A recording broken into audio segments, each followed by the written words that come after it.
Praise the Lord. Yeah, this is better. Hallelujah. Thank you, Jesus. Praise you, Jesus. Hallelujah. Okay, so morning we saw how does a person get saved? By grace? Yes, not only by grace through faith. Whenever you hear the word grace, grace doesn't speak about my achievement. Grace doesn't speak about what I do or what I have to do.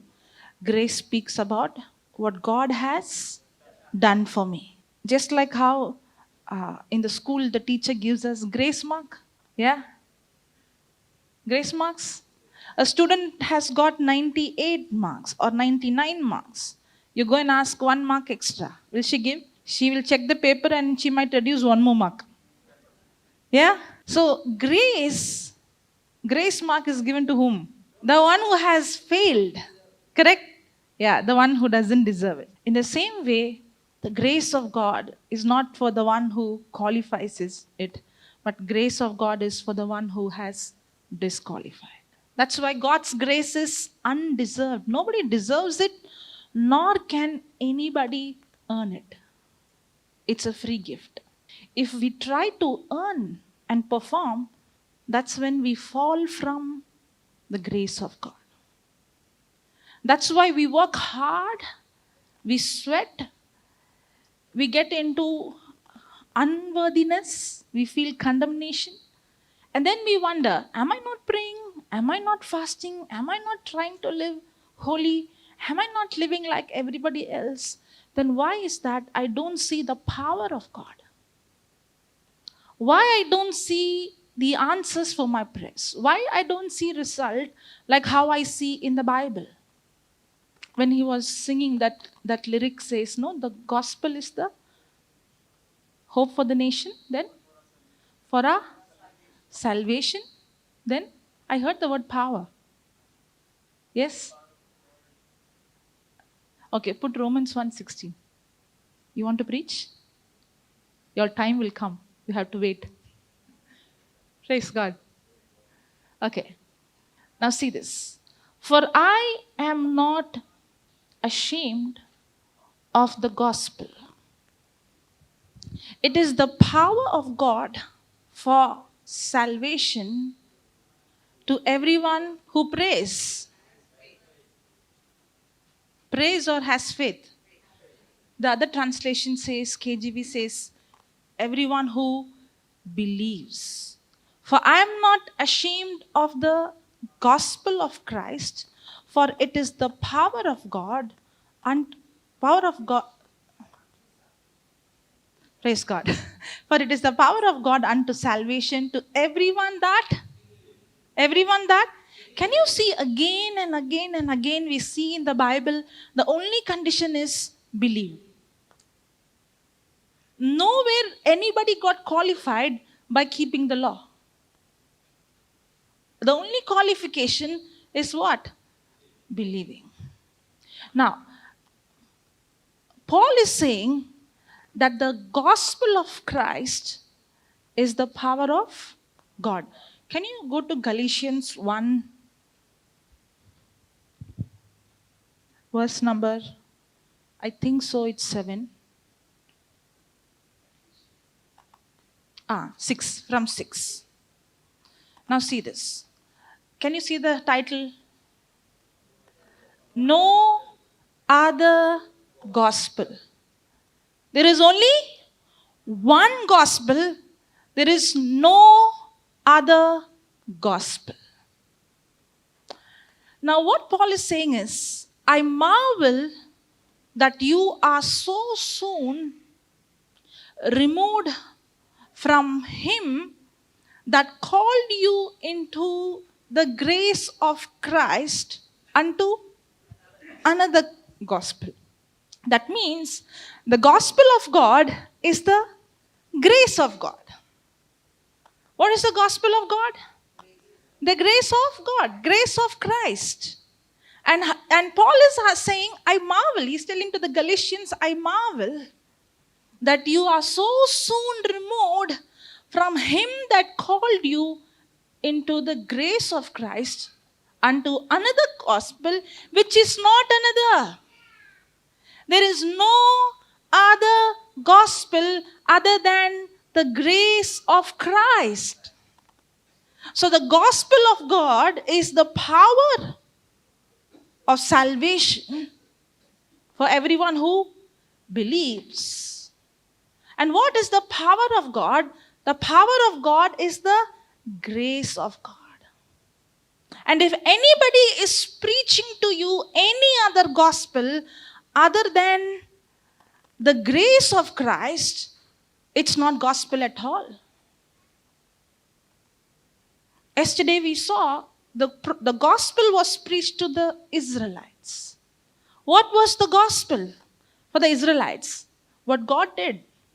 The animal sacrifice, the blood, the promised land. There is nothing about what the Israelites did. What is the gospel preached to us? What Jesus did for me on the cross. It's not about what I achieved. It is about me believing in what he has done for me. What is grace? Grace is what he has done. Faith is my response to what he has done. Faith is not what I do. Faith is my response to what he has done. Faith is when I mix my faith. Why the gospel which was preached to the Israelites did not benefit them? We saw yesterday Hebrews 4:2. Why the gospel preached to the Israelites did not benefit them? Because they did not mix their faith to what they heard. What they heard was grace. Because grace alone cannot save anyone. Because the grace of God has appeared to everyone. The grace of God was given to the Israelites. But just because grace was given, just because the gospel was preached, just because the good news was given to them, it did not benefit them. Because grace alone cannot bring the result. Grace through faith. Grace is what God has done. Faith is my response to what he has done. Faith, when I say faith, I agree and I believe in what he has done. That is the power of salvation. Now what is Paul saying? Which is not another, but they be some that trouble you and would pervert the gospel of Christ.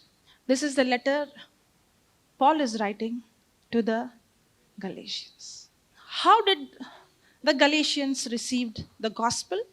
By hearing the preaching and believing it. But slowly what happened is, the Galatians begin to mix the law and the grace. There were some people who were coming and preaching them that the law is also needed. There is some performance that you also have to do to qualify. And that's why Paul is saying, which is not another, but they be some that trouble you and would pervert the gospel of Christ. But though we or an angel from heaven, you know what he's saying? Even if I come and preach, or even if an angel comes and preaches any other gospel unto you than that which we have preached unto you, let him be accursed. If there is no other gospel other than the gospel of Christ, because the gospel of Christ is the grace of Christ and the gospel of Christ is the power unto salvation.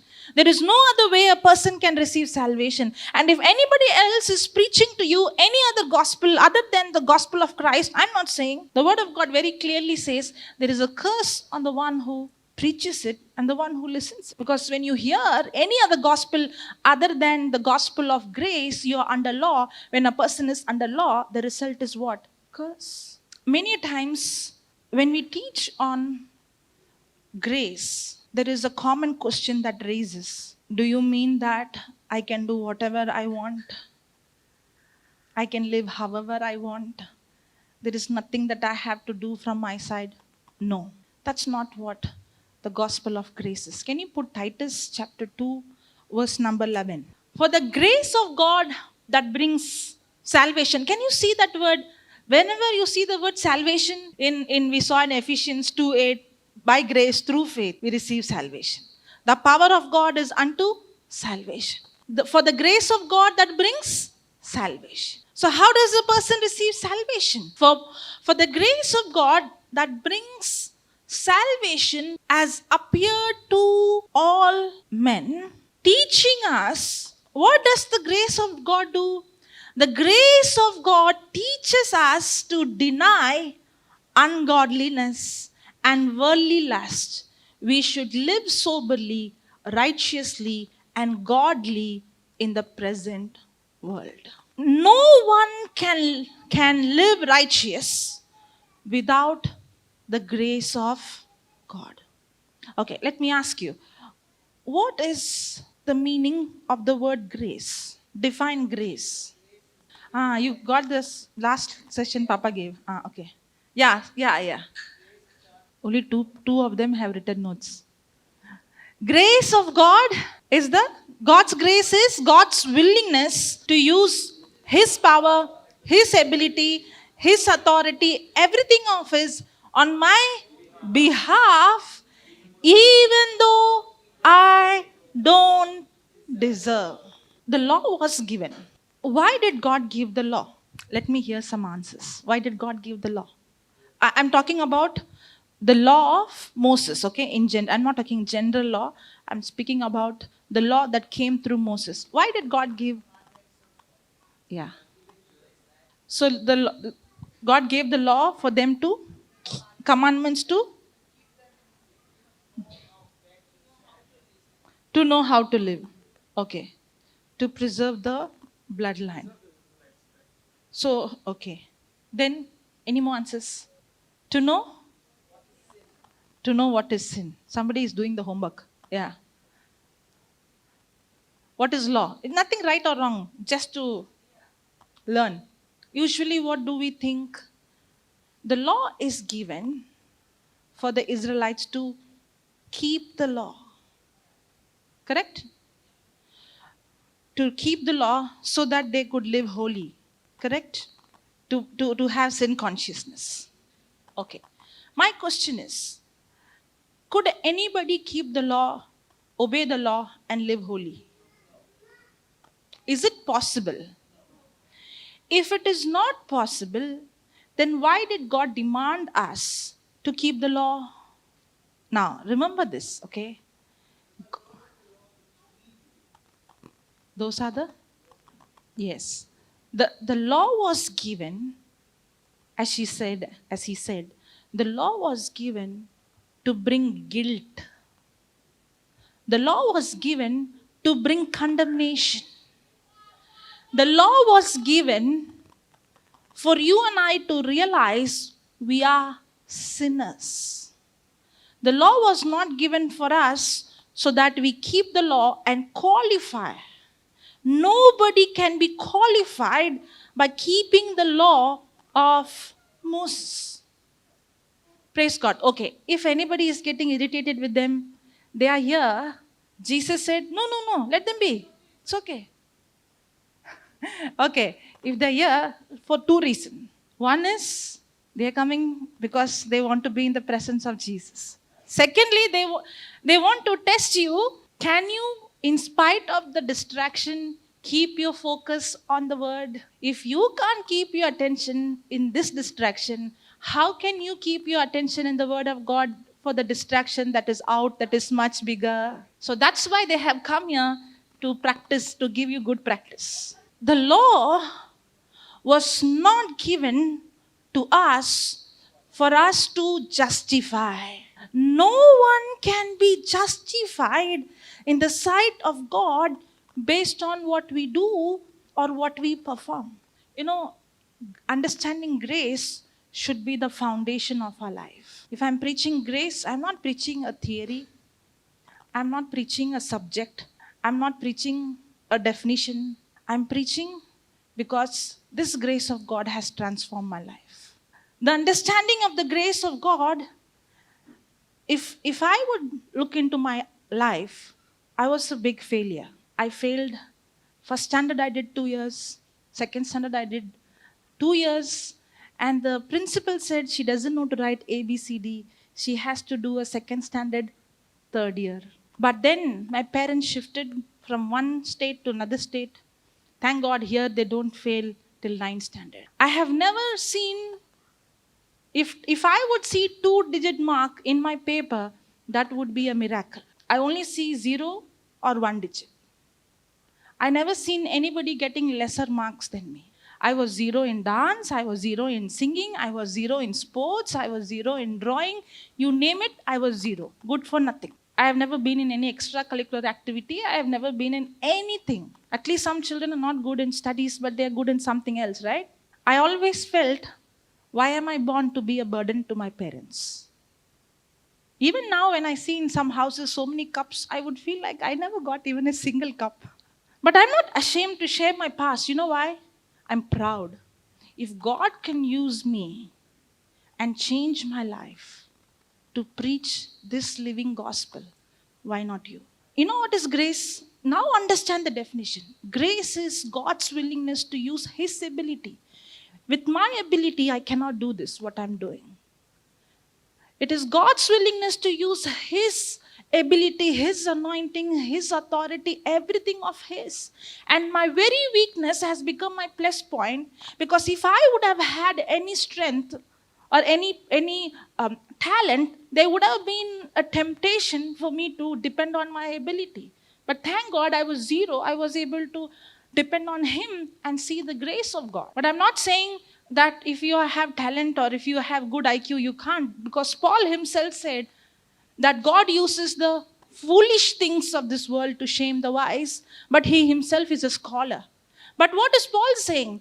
The knowledge that I have received, I consider it all waste, dung. Hallelujah.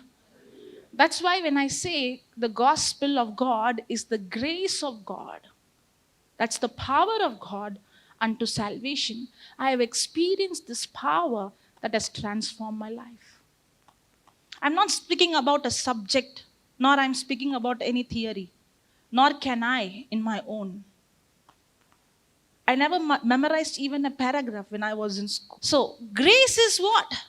Grace is what God has done. And in Titus 2:12 and 13 says, the grace of God teaches us to deny ungodliness, worldly lust, and we should live soberly, righteously, godly in this present world. God gave us the law. I'm not saying law is sin. Law is perfect. Law is holy. Law came from God. But we are not perfect. We are not good enough. Nor we have the ability to keep the law. So why did God give us the law? God gave us the law to bring what? Sin consciousness, to bring us into guilt. Can you put Romans 3:19? Now we know that what things soever the law says, it says to them who are under the law, that every mouth may be stopped. The law was given to stop everybody's mouth so that no one will boast. What did the Pharisees do? They misinterpreted the law. They thought, we who keep the law, we qualify. The moment we have the mindset that I qualify because of my performance, the next thing we do is we start to judge other people. Because we think we have right standing with God because of what we do, how we live. That's why when we see somebody else, we begin to see them down.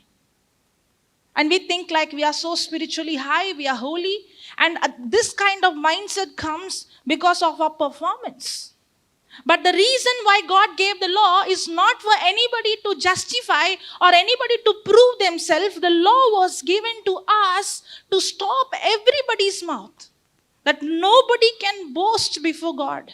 It says to them who are under the law that every mouth may be stopped and all the world may become guilty before God. The reason why God gave the commandments, it's not just 10. There are more than 600 laws that came through Moses. And those law was not given them for them to be justified. Those law was given to shut their mouth and bring them to their knee, to bring guilt, so that they realize none of us can qualify. We need the mercy of God. Therefore, by the deeds of the law, there shall no flesh be justified in his sight. It's very clear. Therefore, by the deeds of the law, there shall no flesh be justified in his sight. For by the law is the knowledge of sin. If there was no law, we would have never realized we are sinners. The law was given for us to realize we need help. The law was given for us to realize we need a Messiah. The law was given for us to realize we need a Savior to save us, because none of us can save ourselves. That's why the law was given. But we don't understand why the law is given, and we try to perform, we try to work hard, and we try to qualify based on the law. You know, when a person is under law, I understand there might be more. I understand there are two kinds of result when a person is under law. These two things I can see in a person when a person is living under law. The first one I see is the person wants to become a perfectionist. The person wants to be right. Because the person thinks my performance qualifies me to go to God. And the second one is no one can be perfect. When the person falls in any place or misses the mark, the person gets into depression. The person becomes a rebel. The person gets into extreme condemnation. This is the result. Either you try to become a perfectionist, which is impossible, or you end up becoming a rebel or getting into condemnation. When we see a person who wants to live holy, but yet living a life, living a life under law is a life of burden. Burden. Because you're striving hard, you're working hard, but you don't see any power or any manifestation. That's why when we call the sick people, many people wonder, you did not shout, y'all are not screaming, y'all are not doing anything, but how is the healing happening instantly? Aliston, 12 years old boy. Last month, he came to Goa. He's in UK. He came to Goa. Aliston every day takes 2 Bible classes. Your children attend this class? Yes, every day. Whether there is exam or holiday, it doesn't matter. Not one day he has taken leave. If he has taken leave, it must be because he has to preach somewhere else. Not for this exam or any other reason. And every Saturday, India time, 9 o'clock, I think for them 4 o'clock. Early in the morning, he starts every Saturday. They start the Bible study, children Bible study, because children are available on Saturday. He starts, and then after that, India afternoon time for him, daytime, healing session. After healing session, afternoon, he goes to various places. People book halls and call him to preach. I asked him, then what about your studies? I asked the mother one day, that means his performance must be going down. She said, no. Before coming into the word, he was an average. Now he's a topper. And I asked, morning 7 o'clock you start the Bible study. Sometimes I have seen him with his uniform in the car preaching, because the time changes. So the time, they have that, what is that, daylight saving, the time. So sometimes I have seen him in the video with the uniform preaching until he reaches home. I have to appreciate the parents for that. No other mother or father will say it's okay. Word of God is important than studies. Seek you first his kingdom and his righteousness, and all these other things shall be added unto you. When he came last month, we were having a retreat, a regular retreat. It was 4 days. So I gave all my slots to him. The first day he came, there was a man who was not even a Christian, a Hindu. They brought this man in the wheelchair. So when he entered him, he was not liking, he wanted to leave the place. He was like, irritated. Then I went to him and I told him, can you move your leg? So he said, no, I can't even move. The only way is I have to lift my leg with my. hands. Then I told him, please attend, and you will be going out walking. The first session, Aliston comes, he preaches, and he tells this man to get up from the wheelchair. After preaching, after giving understanding, okay? First comes the teaching, then comes the understanding, then comes the demonstration. That's how Jesus did. Teaching, preaching, and if what I'm teaching is true, the Holy Spirit job is to confirm the preaching with signs accompanying. That's why Paul said, I have not come here to preach the gospel with human wisdom, but I have come here to preach with the demonstration of the Holy Spirit. He was not able to stand by himself. People came, 3 or 4 people came and lifted him. And there was a big change in his body. He was not walking, he couldn't stand, but there was a big change. There was difference. He was getting strength in his legs after he stood. The second day came, Aliston comes and tells him again, get up and walk. This time, he stands by himself. This is recorded.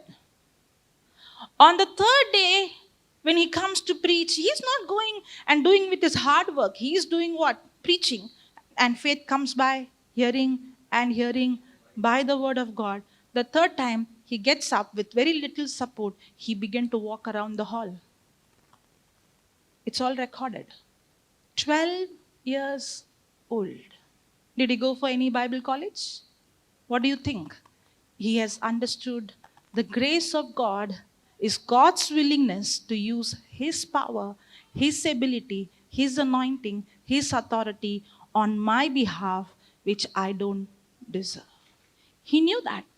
If it is going to be, if he has to deserve, then you will not have confidence. That's the problem. We think the anointing in our life is based on what we deserve, based on our performance, yes or no? That's why we more focus on to pray more and fast more, because we think the more I pray, the more I fast, the more anointing, the more power. I'm not saying you shouldn't fast or pray. Please don't misunderstand me. But I don't fast or pray to get more power. And that's the life God wants every one of us to live. After the session, he left, and the next day when he came, his mother was telling me, on the way my son was asking, when will I come into full time? So the mother said, like Sister Jocelyn, after your studies. So he asked, I should wait for such a long time.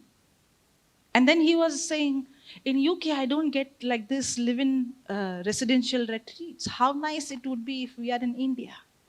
Because he saw if that man would have come the first day, he would have missed what he received the third day. Correct? That's why when you keep hearing and hearing and hearing, we don't need to do anything. Our job is to speak the word. The word that we speak by faith will go and perform on our behalf. It's not what I qualify. It's not what I deserve. I am not in the picture. That is the grace of God. When we see the grace of God, the glory doesn't go to the person, but to God and God alone. And that is the preacher's job. The preacher's job is not to lead the person to the preacher, but to the word of God. If a 12 years boy can do, why not you? Why not me? But we have to understand grace. The problem is we are mixing the law and the grace. We can pray under law and we can pray under grace. There is a big, from outside they both look same, but they both are, the root of both is extremely different. Because under the law, I do so that I will be qualified. I do because I perform so that now I will be justified. But under grace, I do because I believe I'm already qualified. Understood? Both has action. There are 2 kinds of effort. One is self-effort, one is belief effort.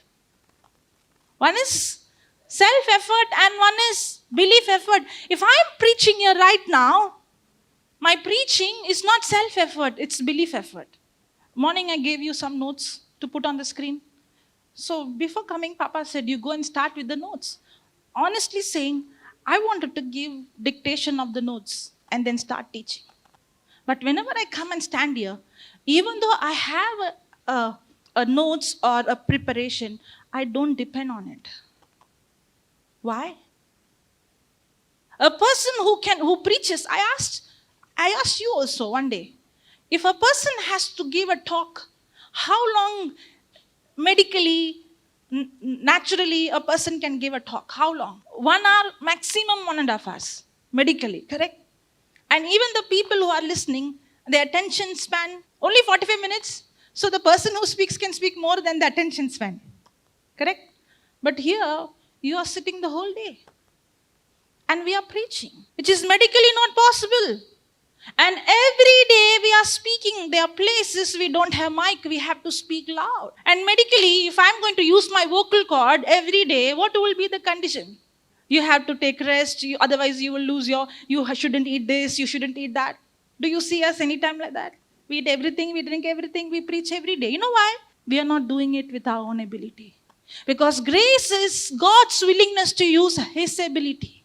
If the same preaching, if I'm going to preach with my own ability, I will get tired in 45 minutes or 1 hour. I'll get frustrated because my energy will be burnt out. But if we understand the grace of God, we begin to walk in God's ability, God's anointing, God's supernatural ability, where we begin to see things supernatural. That's why the grace of God is the power of God unto salvation. But the problem is we mix the law and the grace. And you know what is law? Law is when a person is trying to perform. I told you there is 2 kinds of effort: belief effort and self-effort. Belief effort will result in dead works. Any works that we do without God is called dead works. What did I say? I said ulta. Self-effort will always result in what? Dead works. I'll give an example so you will understand. Studying the Bible under the law, under self-effort.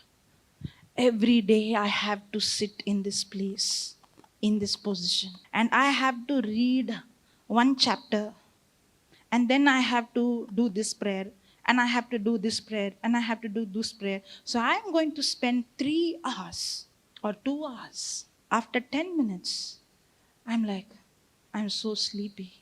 10 minutes looks like 10 hours. Have you felt? Sometimes 10 minutes I finish praying for the whole world. Now what? I committed that I will pray 3 hours. In 10 minutes I finish interceding or praying for the whole world. And now what to do? Drag. And that I feel so bored. I feel so sleepy. Even a person who doesn't get sleep will sleep at that time. And then because I couldn't pray, now I feel guilty. Because I feel so unworthy, unqualified. I'm not clean now. Because I did not do my duty. Yes or no? Okay, I'll give another example. Some people, when they just speak for 5 minutes, you feel like 5 hours. When you see them from that distance, you will try to run away. Correct? Because if they open their mouth, they won't close, nor they will listen to what you're saying. Correct? Yes or no? And then when you're caught, you're wondering, what excuse shall I say to escape now? And every minute looks like hours. But there are some people, you spend a whole day, you feel like you don't have enough time. Yeah? That is the difference between law and grace. When a person is under law, there is frustration. And you never realize the other side. Jesus also saying, it is bored for you. Do you think like that? It's bored for me as well. One day I said, Lord, I feel so sleepy. Then the Lord said, why don't you sleep? Will your mother be upset if you're talking to her and you go off to sleep? No. She will be happy to see you sleep. Am I not your father who loves you? Why do you feel condemned? But the same person, if I love and I have a relationship out of love, I can go hours and hours and hours and hours. But I'll be enjoying his presence. Is there a difference? A person who's under grace is having an intimate relationship, not following rules and regulation. But a person who is under grace is able to do much more. Because when you See, when a person is doing it with ability, he's limited with human ability. But a person is under grace is tapping into God's supernatural ability. So a person who's trying to live under law is trying to use his best and gets into frustration. But a person who's under grace now, he supersedes his human ability and taps into God's ability. That's why grace is God's willingness to use his power, his ability, his anointing on my behalf, which I don't deserve. Hallelujah. All those who are sleeping say hallelujah. Some said really hallelujah. Some purposefully said hallelujah. All those who are sleeping say hallelujah. Okay, so shall we have some demonstration? So that demonstration, because y'all are. Anybody here has any problem with your bones, knees, spine? Raise your hand. Okay. Okay, come forward. So what is the problem you have? I got a new problem. I have problem on my backside of my leg, the nerve. Gantedu. Knee problem. Mine is leg. Mine is giddiness and weakness. I think so. I don't know. Okay, praise God. My question is, will Jesus heal you? Will Jesus heal you?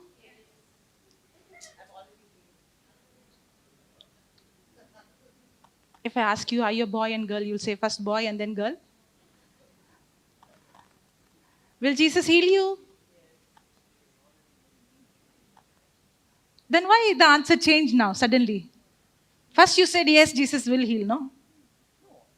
Healed, okay. Put that 1 Peter 2:24. He himself bore our sins in his body on the cross, so that free from sins we might live for righteousness. By his wounds you will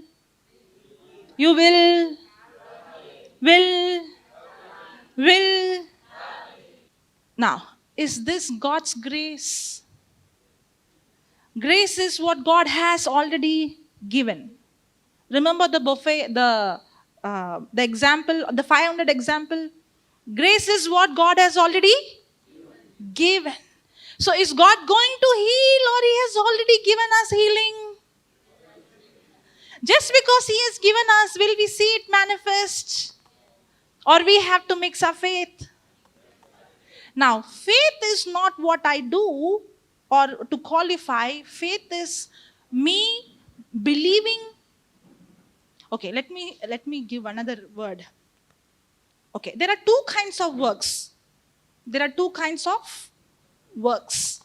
One is works of faith, and the other one is works of law. There are two kinds of works. One is works of faith, and the other is works of law. Works of law is when I work, when I do something to achieve. When I do something, if I do this, God will heal me. That is works of law. What is works of faith? Works of faith is when I believe God has already done, when I believe God has already done, my action corresponds to what he has done. There are two kinds of works. One is works of law, and the other is works of faith. So even under grace, there is a work. It's not that when I'm under grace, there is no works. There is works. But the works under the law and the works under faith is two different. Under law, a person works to qualify. If I keep the law, if I do not steal, if I do not rob, if I do not do this, God will bless me. Correct? Or if I keep the law, if I do this, then God will heal me or God will bless me. Deuteronomy says, if you keep all the commandments, then God will bless you. That is works of the law. The works of faith is when I believe I am healed, when I believe I am blessed when I believe that grace has already made available, just like how when there is a buffet. When I believe it is already available, I get up, I go, I take it, and I put it in my plate and I eat. Just like how when he gave, yeah, Papa, the 500 rupees note, yes. Just like how when he showed the 500 rupees, if you're going to just sit, it won't come to you, correct? But only one person got up and he started to come, walk. What is he doing? He's working. Is he working so that God will give? Or he is working that believing it's given, the action is corresponding to the message. Corresponding. So, grace is what God has given. Faith is my action that corresponds to the grace, to the message. Now, grace is God has already healed you. Your faith is to believe what he has done. Now, many times people say like this, I'm healed by the wounds of Jesus, I'm healed by the wounds of Jesus, I'm healed by the wounds of Jesus. They think if I say it 100 times, God will heal. Now, the problem is, again, it is works of, even though the scripture is correct, we are again under the works of law, because if I say it 100 times, if I say it 1,000 times, then God will heal. That's where we go wrong. I'm not saying that God will heal. I'm saying now, because I'm not going to focus on what I see, I focus on the unseen. And I believe what he has done for me on the cross. Praise God. Okay, close your eyes. Is Jesus going to heal you? Jesus is going to heal you? Okay, close your eyes. Now, nobody is going to pray for you. You are going to mix your faith to grace. Close your eyes.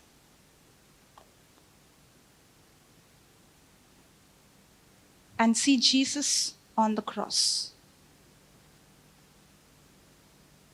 See his wounded body. Today morning we saw in the reading that Jesus' body was poured out like water, because every bone in his body came out of joints. Imagine if one bone comes out of joint, how much painful it is. Close your eyes and see Jesus. Whatever I'm speaking, imagine that.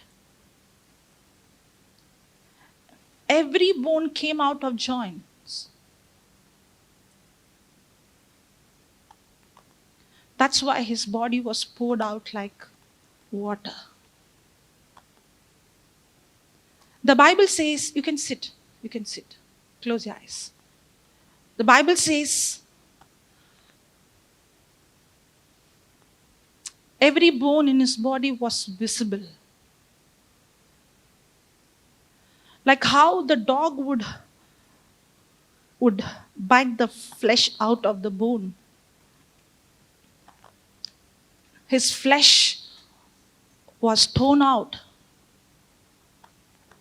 from the bone, and every bone in his body was visible. No human has gone through what he has gone through, because the book of Isaiah says Jesus has taken all our disease, all our sickness on the cross. For dogs are all around me, a company of evil doers encircle me. My hands and feet have shriveled. Psalms 22:16. And the 17th verse says, I can count all my bones. Jesus could count all his bones. They stared and gloat over me. They divided my clothes among themselves, and for my clothing they cast lot.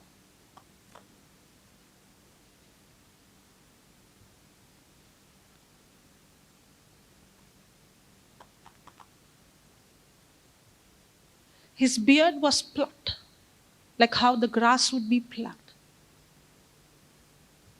He was beyond human appearance. Look at that Jesus. And he's talking to you, my son, my daughter. I love you so much.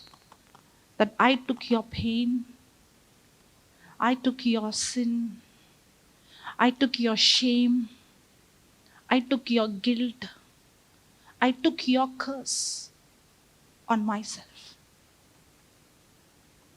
You no need to suffer. I suffered for you.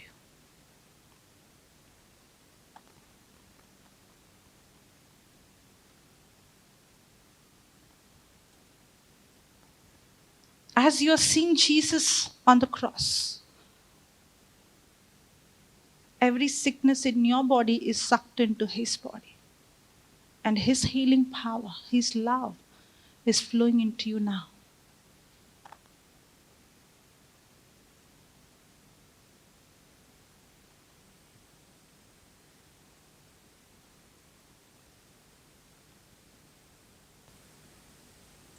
As you're seeing Jesus, open your mouth and say, Jesus, by your wounds, I'm completely healed. Completely healed. By your wound, I complete Jesus. By your wound, I completely healed. Jesus, by your wound, I completely healed. Jesus, by your wound, I completely healed.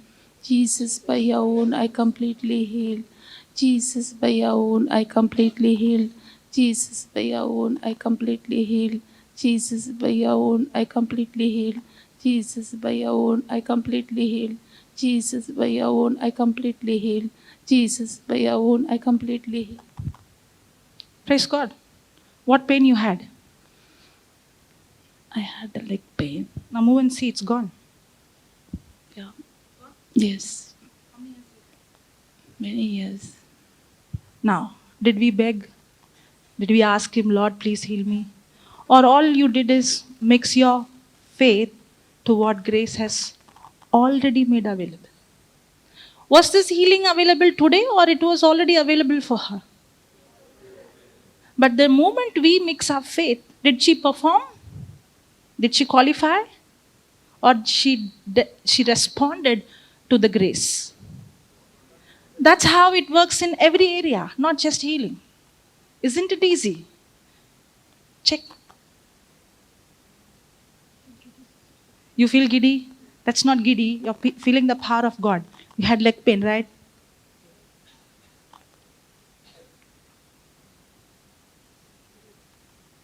It's gone. Yes, the leg pain is gone. Yes. Praise God.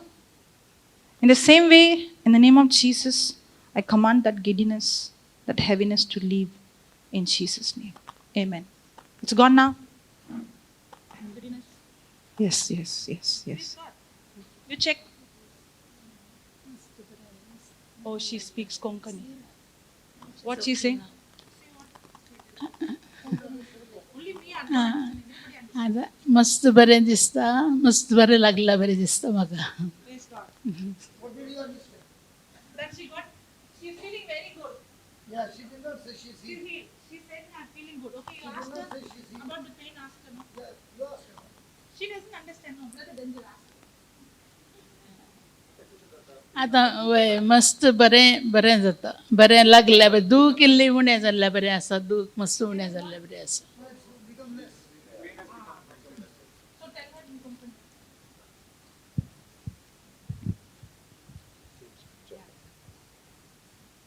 Same mic. Okay तुम्ही आता सांगल्या पळय देवाचे उतार जेजूच्या गायावरवी तुम्ही सांगितले ते म्हाका संपूर्ण गुण केल्ल्या खातीर अर्गां दिता ओके दोळे दांपून जेजूकूच पळय जेजूचे ते गाय पळय कुर्सार ताच्या आंगार जाल्ले सगळ्या कुडीन जाल्ले ते सगळे गाय पळय आनी थंय थावन ते कुर्साच्या मुळान तुमी आसचें पळयात उपरांत थंयसर ताच्या गायांनी वळिल्ले रागात ते तुमच्या कुडीचेर पडचे पळयात सगळे तुमच्या कुडीर वळचे पळयात आनी ते वळता आसतना ताच्या गाय जाल्ल्या त्या गायांनी तुमची दूख येल्ली पळयात आनी थंयसर ताची ती भलायकी तुमच्या कुडीन वळचे पळयात आनी सांगात जेजू तुज्या गाया वरवीं म्हाका संपूर्ण गुण केल्ल्या खातीर अर्गां दिता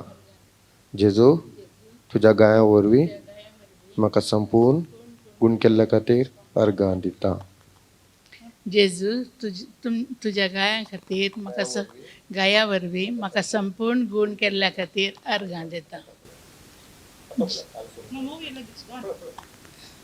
मस्त बरें ना मस्त बरें दिसता म्हाका आतां म्हणल्यार दूख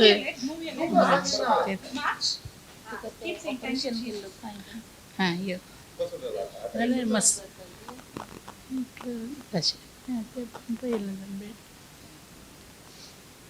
मस्त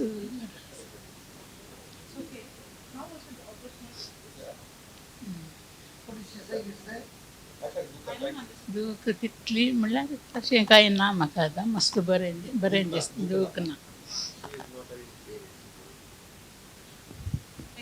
Ask my friend. No, I'm really feeling good right now. And praise God. Tomorrow it will Right? come back. Tomorrow, no. Right?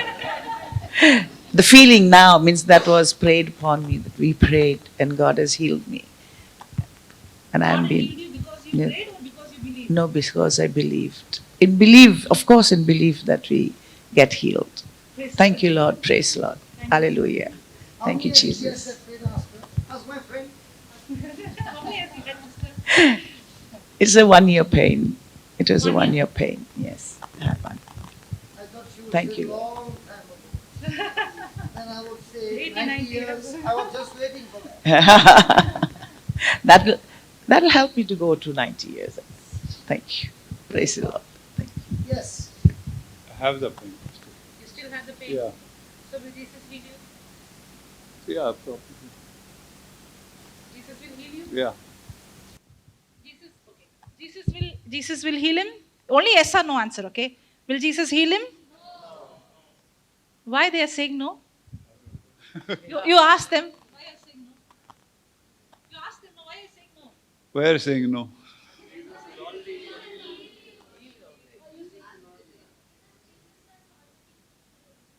Okay. Jesus will heal you or he's already healed you? You remember that 500 rupees example? The 500 rupees note was given. In the same way, the healing is already given. But you have to take it. Okay? So will Jesus heal you? He will heal you or the healing is already given? Yeah. Come, Papa. I think you did not follow what she's saying. You got beard over here. Yeah. You can't see with your eyes, but you can feel it. Yeah. But you look into the mirror and take a corresponding action. That's Looking into the mirror. Yeah. What if little beard is remaining here? When you look into the mirror, yeah. what you will take the blade and chop it off. Yeah. Till you see in the mirror, everything is clean. Yeah. Now, in the mirror of the gospel, Jesus says, you are healed. You are looking at your leg and your symptom and you're saying, I got pain. So, one is your senses saying, I got pain. Your faith is saying, you are healthy. Now, which one do you believe? Okay. Now, just because you said I'm healed doesn't work. Now, are you staying here? No. You're staying at home? You're not staying at night? Okay. When you go to the washroom, there's a tap. You can't see the pipe. Do you believe there's water in the tap? Yeah. Yeah. That's why you're opening the tap. Now, which side will you open, right or left? Right. You turn right. Yeah. No, left. Left. Left. So, the moment you turn the tap to the left, the water will come from the tank that you can't see. Yeah. Correct? In the same way, God has given you His word, which is grace, tank full, which says, by His wounds you have been healed. Now, the symptom in your body is saying, I still got pain. Yes. You can't deny it. No. Yeah. It's there. Yeah. At the same time, the word of God is saying, you are healed. So now remains the tap. If I move to the right, it gets closed. Yeah. It becomes more tight. Yes. If I turn to the left, the water comes out. Comes out. In the same way, the well, yesterday we learned there's a well inside of you. Yeah. You were there? Yeah. Yeah. So there is power in the well that you can draw it out of your mouth, and that goes and brings healing. Only when, with joy, you believe what God said. But the symptom is saying, no, I still got it. Work. So who is in charge of opening the tap? Me. Good. Good. Good. Now watch this. Now watch this. On one side, your mind is saying, I got pain. I can't deny it.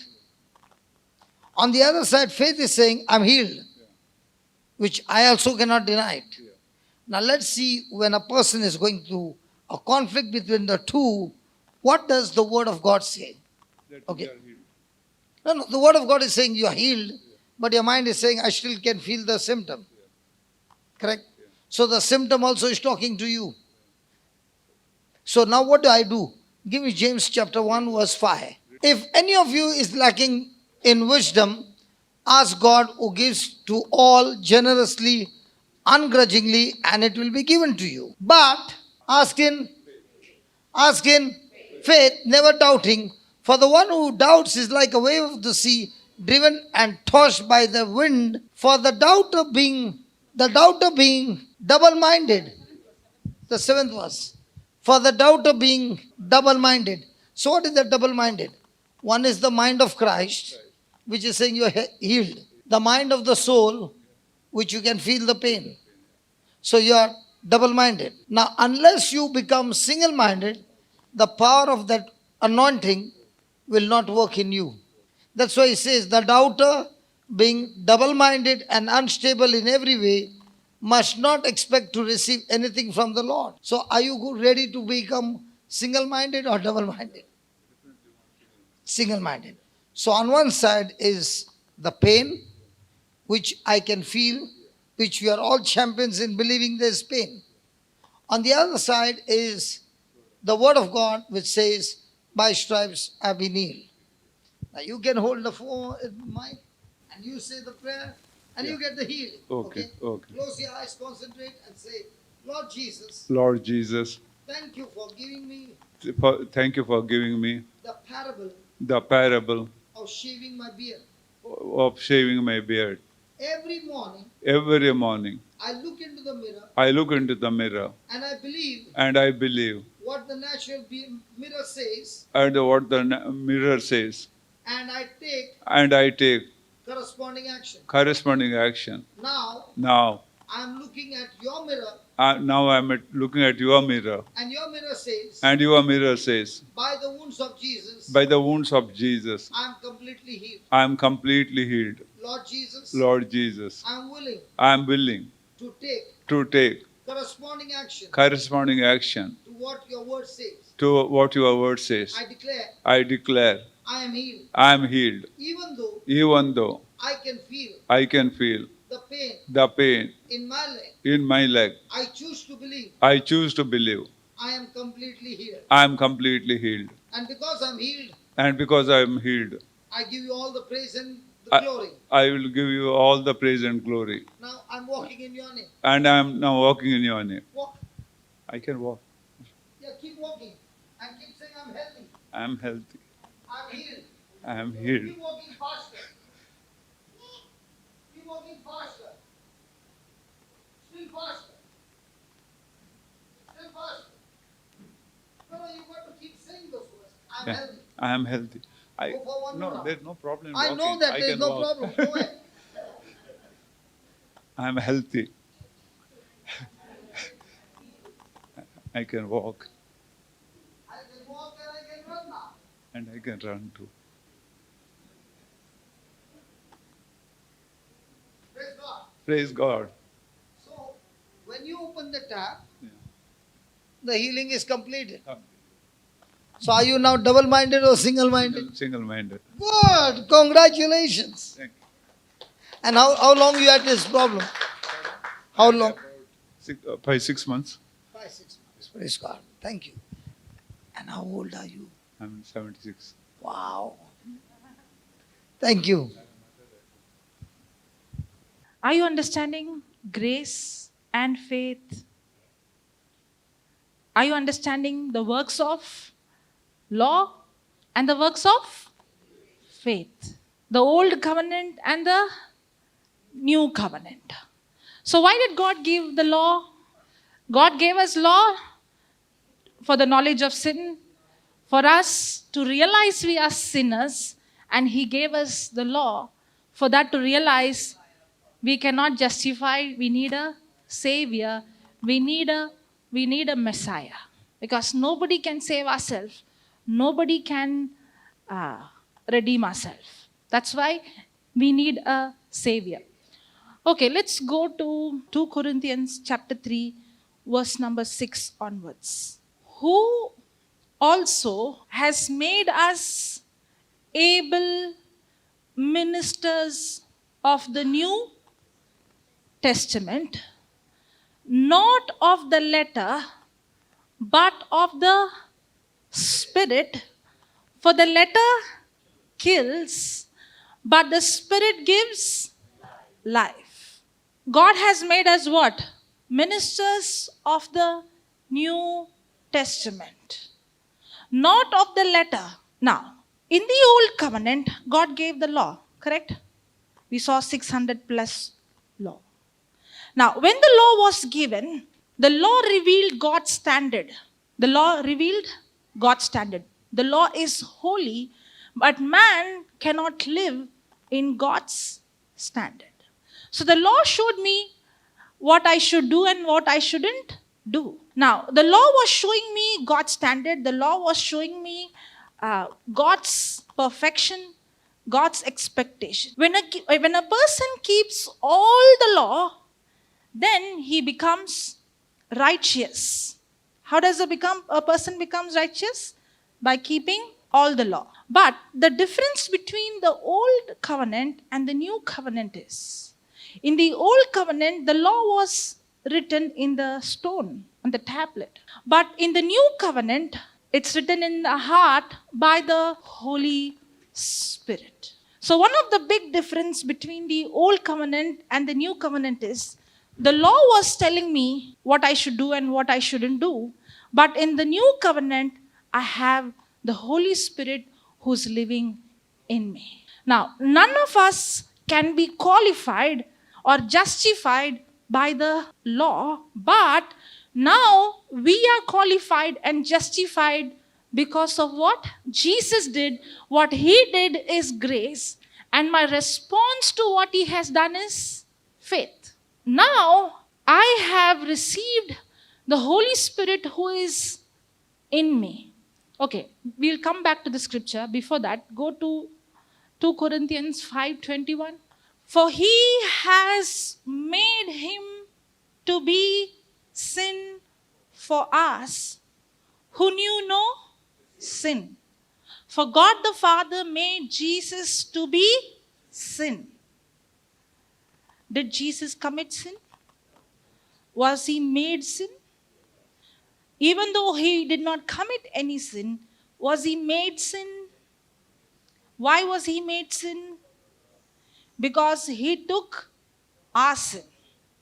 Just like how Jesus, who knew no sin, was made sin, in the same way, we who have never lived righteous, we are made the righteousness of God in Christ Jesus. Now, what is the meaning of the word righteous? When does a person become righteous? When he keeps all the laws, not just 10, but 600 plus. And we saw yesterday in James 2:10, if a person keeps all the law, but he misses in one point, he is guilty of all. Correct? Only a person who keeps all the law is justified by the law. And the only person who has kept all the law is Jesus. That's why the scripture says, He who knew no sin. So Jesus never committed sin. He never broke a law. He kept all the law and He is righteous. part. Every one of us, Romans 5:19. For as by one man's disobedience, many were made sinners, so by the obedience of one shall many be made righteous. Do we become sinner when we commit sin? Do we become sinner when we commit sin? Because we are sinners, we commit sin. Now, because of one man's disobedience, because of Adam's disobedience, every person who was born from Adam is born from a corrupted seed. Every person who's born from Adam is born with the nature called sin. Correct? If you see a cat and a dog, are they both same? If you see the cat, the dog, it would come, jump on you, lick you. Will the cat do that? Even if you give the same treatment? A dog and a pig. I think Papa gave this example. You give bath to both, but if you give both the same treatment, will both behave the same? No. Why? Because the nature is different. In the same way, every one of us who were born from our mother's womb, we were born with the nature what? Sin. Everybody. Will a 6-month-old baby commit sin? You take the 6-month-old baby, keep aside and carry another baby, what will happen? That is jealousy, right? So isn't that not sin? From where that sin came from? The mother taught the baby? No. The mother spent more time with a baby. So obviously it came from the mother. The mother is teaching. The father goes to work. So the mother spends more time. So the mother is teaching how to be jealous. Just like how sin nature, when a child is born, we are born with sin nature. That's what the scripture says. For as by one man's disobedience, many were made sinners. We were born with the nature sin. So why did God give the law? To show us we are sinners. If the law was not given, we would have never realized there is sin in us. The law revealed and gave the knowledge of sin. And what did the law do? The law brought condemnation. The law brought guilt. The law was like a mirror showing me how evil I am. That is, we saw in Romans 3:19. The law was given to shut our mouth and bring the whole world under guilt. So when we were born from our mother's womb, we were born with sin nature. Now, for as by one man's disobedience many were made sinners, so by the obedience of one shall many be made righteous. I am not, praise the Lord, thank you Jesus. I am not righteous. The meaning of the word righteous means to have the very nature of God.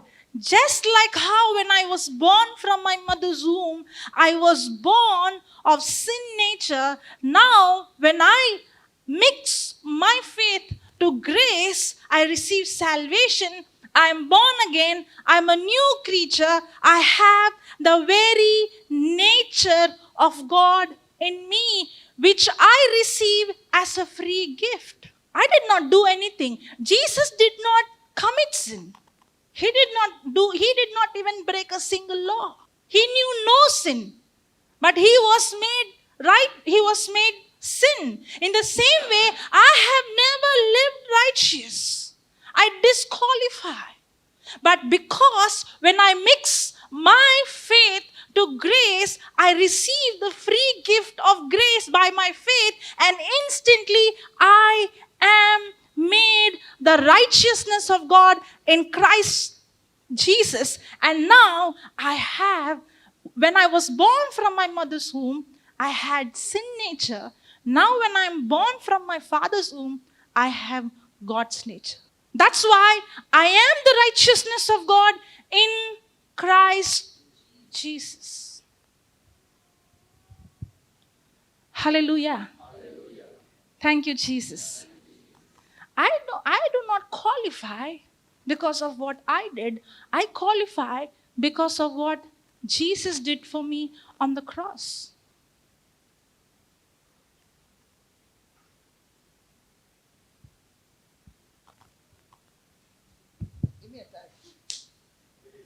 Tag team. Hallelujah. By one man's disobedience, many were made sinners. So by nature, we had a rebel spirit. For example, Brother Trevor, I met you in the morning and I told you something. This is the right time to get it executed. Please, nobody looks behind for the next 2 minutes. Brother Trevor, are you ready? Yeah. Please don't look behind for just 2 minutes. How many of you got a thought to look behind?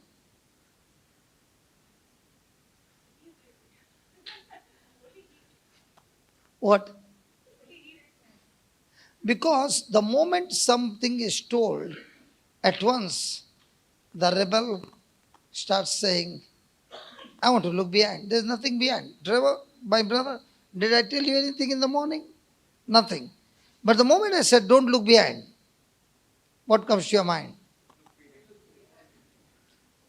Where did that come from? That came from Adam's sin. And the Bible says that we were born with this nature from a mother's womb. Jesus came to this planet Earth not only to forgive us of our sins, but also deal with sin. Have you heard the word sin before? Yeah. Have you heard about sins? Yeah. What's the difference between the two? How can you say same?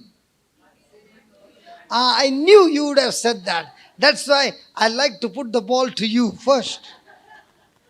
You said sin is one and sins are many. No. When the word sin comes, it means the nature to rebel. And the action that you put into execution is called sins. Disobedience is sins. But the disobedience is the cause, it's the fruit, because the root is sin. So even if God has to forgive us of all our sins, but the sin nature is not uprooted, then man will go and do the same thing again and again because his nature is to rebel. But the good news here is, for as one man's disobedience, many were made sinners. Did I commit sin or was I made a sinner? For example, somebody came and wished you. What if he had to wish you like this? COVID would go. But when you wish like this, COVID doesn't come. What a big lie. Hello. You get infection only when you meet this way. You don't get infection when you meet this way. And everybody believes. Now when I came and met you, I did not know. I was positive. I met you, I went home and I said, I have a little fever and I'm feeling breathless. Now what comes to your mind? She got the infection. In the same way, what Adam got in the Garden of Eden was passed on to the whole mankind, and the whole mankind was made sinner. So Adam's action affected me in the same way when Jesus went on the cross and did everything for the whole mankind. When I mix my faith to what Jesus did, it also has an effect on me, and I'm made what? I'm made what? Hello, I'm made what? Praise God. So I am made righteous means I have now the very nature of Christ, that there is no guilt, no condemnation when I stand before the presence of God, because Jesus in me has fulfilled the law and set me free. It is purely the gift of God, and that gift of God is called grace. And when I respond to that gift, mixing my faith now becomes the manifestation of that grace. Now let's look over here in the verse 17. For if by one man's offense death reigned by one, God never created man to die. He created man to live for eternity. This body was not designed to die of sickness and disease. This body was designed to live for ever. But when Adam disobeyed, the virus called sin entered into his body, and now came sickness and disease and poverty and curse and death. Everything came because of that disobedience. So death ruled over whole mankind, and death had power now to take man to rebel, and the effect of death was eternal damnation. Man is not designed to die. The Bible is very clear. Wages of sin is death. Wages means when you go to on a job, after a month you get a salary. In the same way, the salary of sin is death. But how come when wages of sin is death that Jesus died?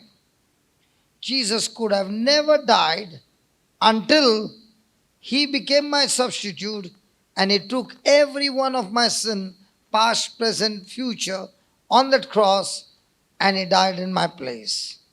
So by one man's offense, one man's disobedience, death ruled over whole mankind. And in those days, when a man would die, that was the most miserable time for a man to die, because now is qualified to go to hell and there's no way out. But today, we who believe in Jesus, death is the most beautiful day, beautiful moment in a person's life, where he's leaving this corrupted world and heading for heaven, because when you believe in Christ, God promises you that all those who believe in him shall not perish but have everlasting life. You get everlasting life by believing in Christ. Amen. Amen. So, for if by one man's offense death reigned by one, much more. Say that, much more. Can you say that, much more? I want you to say it loudly. Let the devil hear it. Let the devil hear it. Let the devil hear it. Because when Adam disobeyed God, man became a slave, a bonded slave, and Satan became his master, and we were right down on the weighing scale. You remember the olden weighing scale? So man was down and Satan was up, and he was ruling. Now when God sent his son to this earth, he never sent his son to go and balance the scale. No. He sent him to change everything into much. That's why he says, much more who?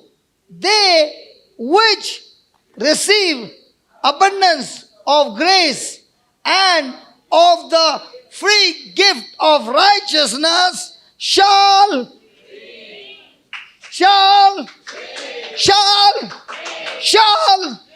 you know what that reign means? Shall rule over every situation of their life. Jesus did not come to balance the scale. He came to do much more what Adam had lost in the garden. He came and reversed everything in man's favor. And now he said, all authority in, after his resurrection, he said, all authority in and on is. Therefore, now you go and make disciples, baptizing them in the name of the Father, the Son, and the Holy Spirit. Now, Jesus took that back from Satan. How did he do that? He was illegally condemned to death. Had he done anything wrong that he deserves death? No. He was falsely accused and illegally punished on the cross, and Satan struck him and put him to death. And Satan said, I got the Son of God killed. And there was laughter, there was feasting in hell. We got the Son. We finished him. And as you read 2 Corinthians 5:21, Jesus qualified for the death because he took my place. He did not commit sin, but my sin qualified him to die. And when he died, he was buried. The Bible says he went down to the dead. And what did he do there for 3 days? He preached the gospel to those who died from Adam to his time. He took off the jacket of sin and took back from Satan what Adam had lost in the Garden of Eden. And he rose again because he had committed no sin. That is the effect. That is the result of his life. That he rose again. And when he rose again, there began another human race. A human race that came from Adam and Eve, and another human race that comes from Jesus. And we are, once upon a time, born of Adam and Eve. No longer banished children of Eve, but we are now the born again, new creature, new creation from the womb of the Heavenly Father in Christ Jesus. And when he rose again, he restored that authority, he restored that power, he gave you that resurrection power, and all this because of grace and his love, that now I'm sorry. Isn't that wonderful? The alignment goes like this. And you begin to wonder, what happened to the projector? Nothing happened to the projector. Just adjust this and you're right. In the same way, when the devil comes and says, there is so much of fault in you, let me tell you, my manufacturer is perfect.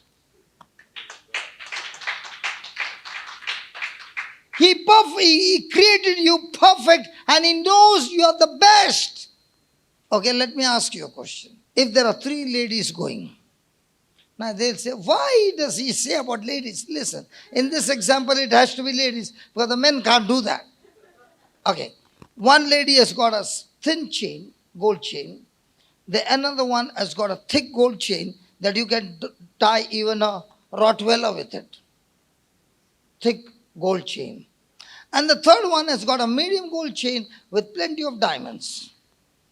Now all these 3 ladies are going. Where would the thief put his hand first? Where would he go for? Huh? Why do you think all the time the devil is after you? Because you got something that you don't know, but the Creator knows, the devil knows, and that's why he's after you. What the world has taught you is this. They twisted your thinking by giving you the teaching of the world. And when you're in the teaching of the world, you get bashed up every day. And you begin to wonder, why did God create me this way? Listen, God never created you this way. The world taught you this way. So now when you come to a retreat and you come to listen to the word of God, all that the preacher is doing, showing you some scriptures where you're renewing your mind and the alignment is going on. And now can you see it's a perfect alignment? Can you tell your neighbor in the morning you were looking a little twisted in your mind, but now it looks you are perfectly aligned. For example, this brother, he was thinking that God will heal him. We had to show him some scriptures and tell him, see, listen, when you're double-minded, you will get nothing from the Lord. So you better think what you want. Double-minded, single-minded. He said, I want to be single-minded. Okay, it's your choice. He got himself single-minded. Next moment, he's healed. If you don't know to clap, the mobile knows to clap at the right time. Ding. You see, all perfect timing.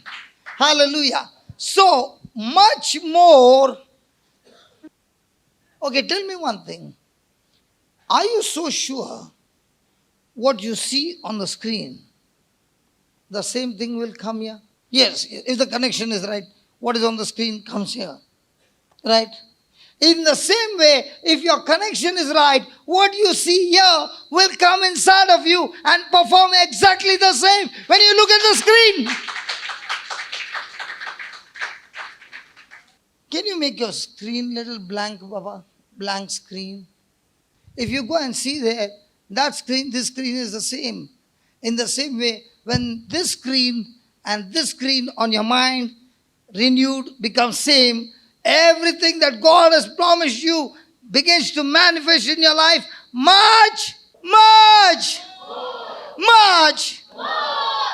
Why much more? The same devil that tortured me and tormented me for 33 years, when I began to look at the screen and renewed my mind based on what is on the screen, today I can cast out demons. I can heal the sick. It's my inheritance, it's my birthright, which I received absolutely free from my Lord Jesus Christ. Come on. Hold your hand out. Hold your hand out and say this. Lord Jesus, I saw on the screen in Mark 16, you said, all those who believe in me, these signs shall follow them. I believe in you, Jesus, and therefore I declare, in the name of Jesus, it is my birthright to cast out demons, to speak in new tongues. I can pick up serpents and they shall not harm me. When I lay hands on the sick, they shall recover. It's written. It is written. I have believed it. I have received it. In Jesus' name. That's how you download from the screen inside your spirit by renewing your mind. And now you are a believing person. Go and step out in faith and you will see grace in action. Now somebody will say, but I made the prayer, I did not feel anything. Hey, faith has got nothing to do with feeling. Faith is all about believing. But sometimes people say, oh my God, it's come. Hey, it's come. More power has come. Wow. And the day your hand doesn't shake, I think Jesus has gone to summer sand on a holiday. Praise God. Hallelujah. Thank God we are in summer sand. Jesus can't even take a holiday here. Hallelujah. So much more, they which receive what? How does a person receive abundance of grace? We learned this morning. Come on. How does a person receive abundance of grace? 2 Peter 1 verse 3. 2 Peter 1 verse 3. Grace and peace. What? Come on, read. Hey, two. Don't trouble them, yeah. I saw one lady's eyes expression. I began to realize something has gone wrong. You see, I got a mirror copy on the front side and so I realized something is wrong. So I got people on the other side. I look into the eye and I can see the mirror image, what's happening here. Praise God. Okay, let's read. Grace and peace be multiplied unto you through the. So the more and more you study the word, hear the teaching, hear the preaching, you get what? More. You get what? More. Knowledge. And what does the knowledge do? Gives you abundance of grace. And we learned that grace is something that God has already done. If you read all the epistles, you will always find every promise there in the past tense. And every promise there will be a quote there, in Christ, by Christ, through Christ. Because all the promises of God in the new covenant are yes, yes, and yes, and yes in Christ Jesus to everyone who believes. It is not yes and no. It is a yes to everybody. So, the more and more I get the knowledge of God, the more and more I know what is my inheritance. And now that I believe my inheritance, I have birthright to take it by force. And how will I take it by force? By faith. Now, for any person, for the promise of God to operate into manifestation, there are two things needed. Go back. Again, Romans 4:17. 5:17, sorry. What are the two things needed? Abundance of grace and the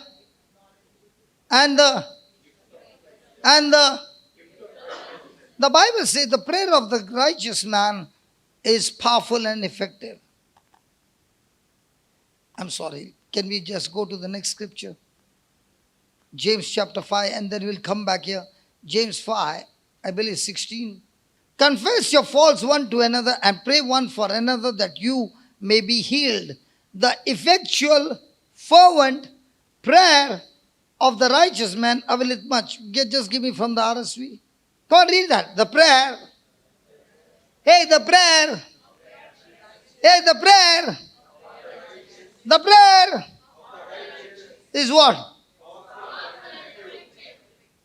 Do you know when somebody comes and says, keep me in prayer, what does that mean? The person has already got unbelief in his own prayer. What that person can say is, I'm believing for this, can you come and agree with me? Because the Bible says a prayer of agreement has got tremendous power, that when two or three agree anything on earth, it will be done by my heavenly Father. It's not wrong to ask somebody for prayer, but much more than that, you got to believe that because you have been given the gift of righteousness, your own prayer is powerful and effective. Now, Elijah was a human being just like us, and he prayed fervently that it might not rain, and 3 years and 6 months it did not rain on the earth. Wasn't that powerful? My question to you is, how can God answer a prayer like that somebody prayed, a righteous man, and it doesn't rain for 3 years and 6 months? Is that a good prayer? Powerful prayer? Son, is it a good prayer? You're the only one saying not good. What about the others? My friend, is it a good prayer? It's a good prayer. So come on, let's lift our hands and let's pray. Heavenly Father, what Elijah prayed was a good prayer. I am also saying a good prayer. Let it not rain in Mangalore for how many years? Now why did you stop? I like that. Oh, I like that expression. You are very expressive. She put her mouth open. Now, are you righteous by faith? Yeah. So now when you open your mouth and you pray, is that prayer powerful? Yeah. Is it effective? Yeah. Now, why you did not pray for that? How can God answer a prayer like this? Tell me more. Wow. Tell me more. Excellent. The people had gone after false gods. Okay? And God has said in His word, when my people go after false god, I will shut down the windows of heaven. And Elijah is saying, God, your people have gone after the god called Baal. How come you are still sending rain? And he spoke God his own word, and God had to keep his word. God had to submit to his word, and it did not rain for 3.5 years. And when the word of God came to Elijah, he went and challenged the prophets of Baal and said, come on, let's have a challenge. Let's offer a sacrifice and let's see which God is a true God. So you call your God, I call my God. We'll put a sacrifice. You put your altar there, I put my altar here. And let the God of heaven, the Creator, send fire and consume the sacrifice. So Baal is a god of fire. I said, I give you the first chance. And they began to pray from morning till evening. They began to beat their body. They were bleeding. And Elijah said, might be your God is sleeping. Why don't you wake him up? And when it was Elijah's time, he said, I want 12 gallons of water representing 12 tribes. Imagine when you don't have rain for 3.5 years. Water is very expensive. Very, very precious. And it takes those 12 gallons of water and pours it on the sacrifice, and the water goes on the wood, on the sacrifice, dripping down, and it's all collected down. And then he begins to talk to God, calling out to God to send fire. Now the fire comes and consumes the sacrifice, and now the people realize that the God of Abraham is a living God. And Elijah says, catch hold of every one of those prophets of Baal and see to it that you kill them all, so that there is no more prophecy, no more wrong teaching in this land. It's all cleaned. And all the prophets are put to death. And now there comes a word from the queen, Jezebel, giving him a word. What you did to my prophets, I will do the same to you. Was Elijah bold enough to stand before all these prophets? Yeah. But when he got the word from Jezebel, he ran for his life. And he went and hid himself in a cave. And there he began to pray to God. God had said in his word, when my people repent and come back to me, I will once again open the windows of heaven. And he began to pray to God and said, your people have repented, God. It's time for you to send rain. And he told his servant, go out and look out for a cloud. And he said, I can't see anything. 6 times, I can't see anything. And this time when the servant came, he said, I see a cloud as small as a span of my hand, and it's very far. The moment Elijah heard these words, he jumped out and he said, go and tell King Ahab it's going to rain. There's not a sound, there's nothing. His word that he spoke by faith, that word created clouds on the spot, and there were so many clouds that it started to rain, and he said, I challenge King Ahab whether he can enter the palace. How many times have God shown you small clouds? And when you see those small clouds, how many times have you opened your mouth and prophesied, it's time for blessing, it's time for favor, it's time for a breakthrough, it's time for my victory? It's when you open your mouth and you speak the faith given to you by grace, much more shall you see the manifestation, because you and I are supposed to reign in Christ Jesus. We are in charge.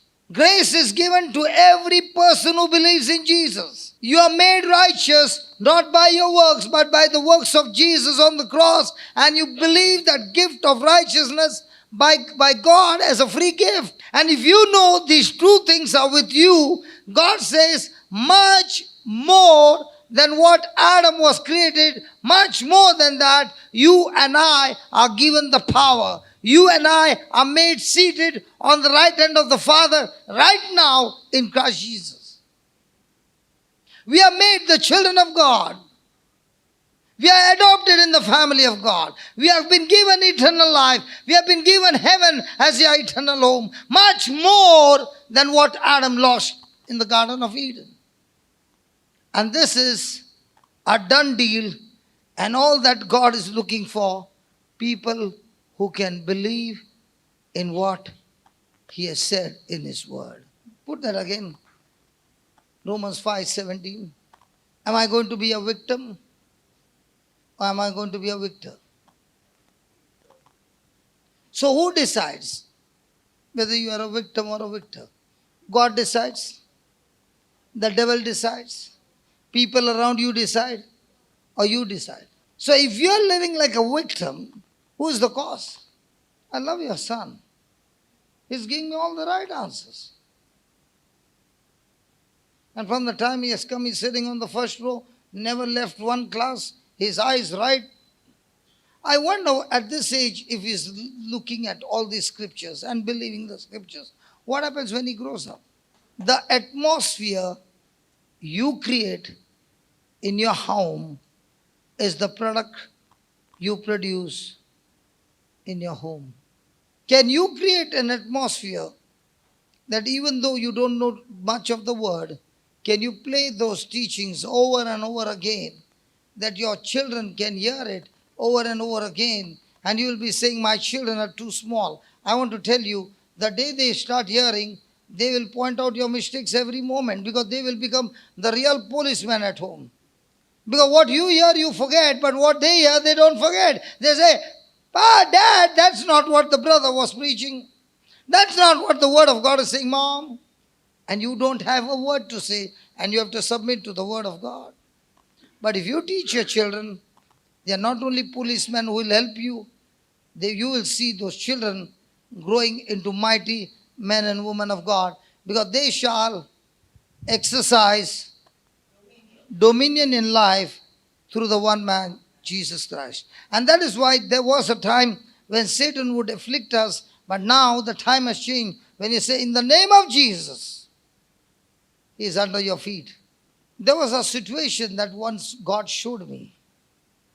I was in Bombay at a signal at Thane. Normally there are 4 roads, but here was a junction with 5 roads. Baby, can you just stand here, please?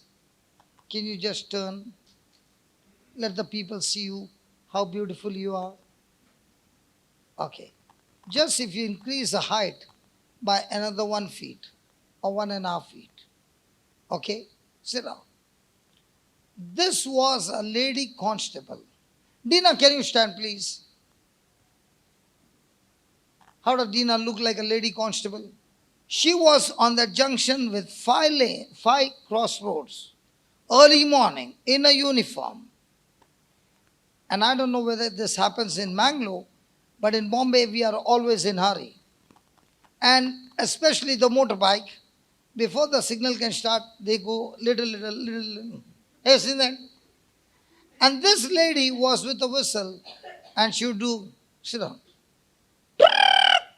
Nobody dared to move. 5 crossroads, meeting place. Early morning traffic, she was controlling them all.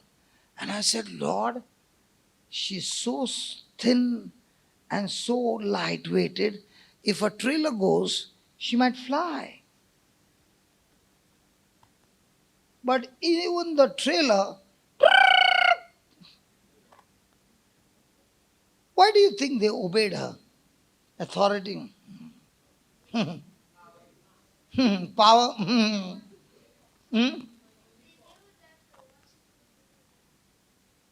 Okay.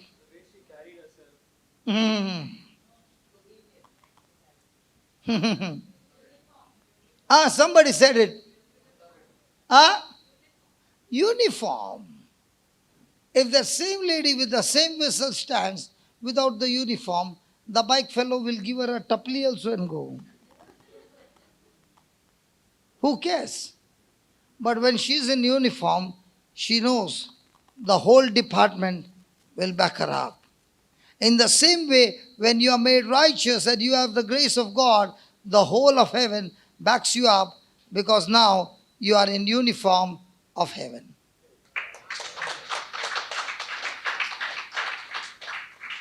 Now when you open your mouth, the demons know, don't mess here, let's go. Praise God. And that's why it's much more. Can you look at your neighbor and tell your neighbor, you look so beautiful in heaven's beautiful. Can I get a thumbs up? I cannot see that. Oh yeah, you got heaven's uniform.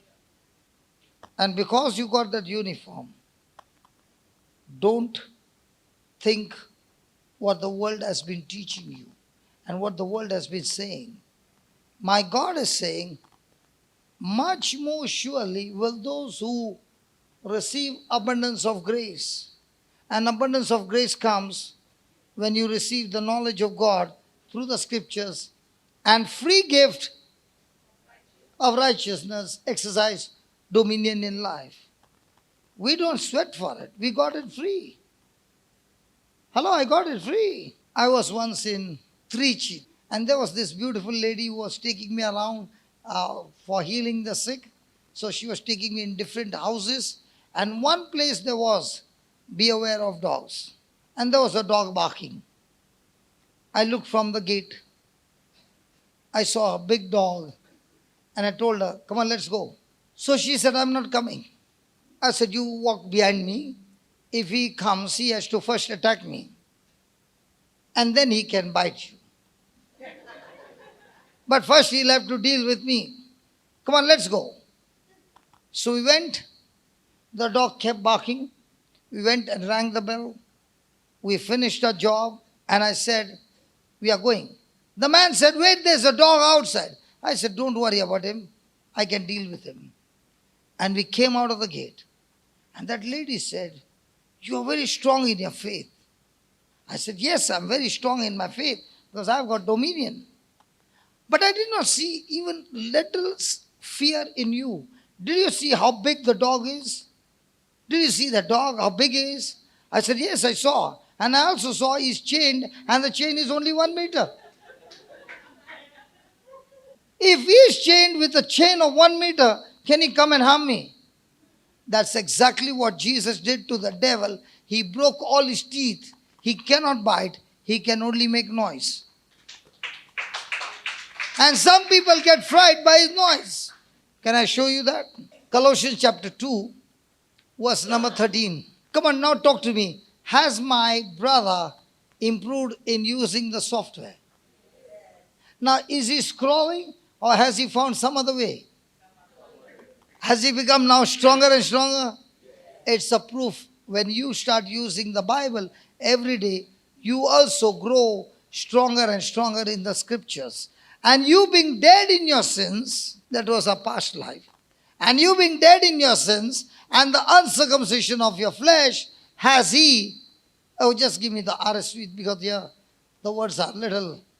And when you were dead in trespasses and the uncircumcision of your flesh, God made you alive. You are dead in sin. Sin ruled over you, made you a slave, but God made you alive with Christ when he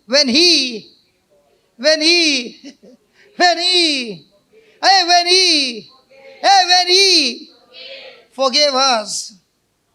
Some.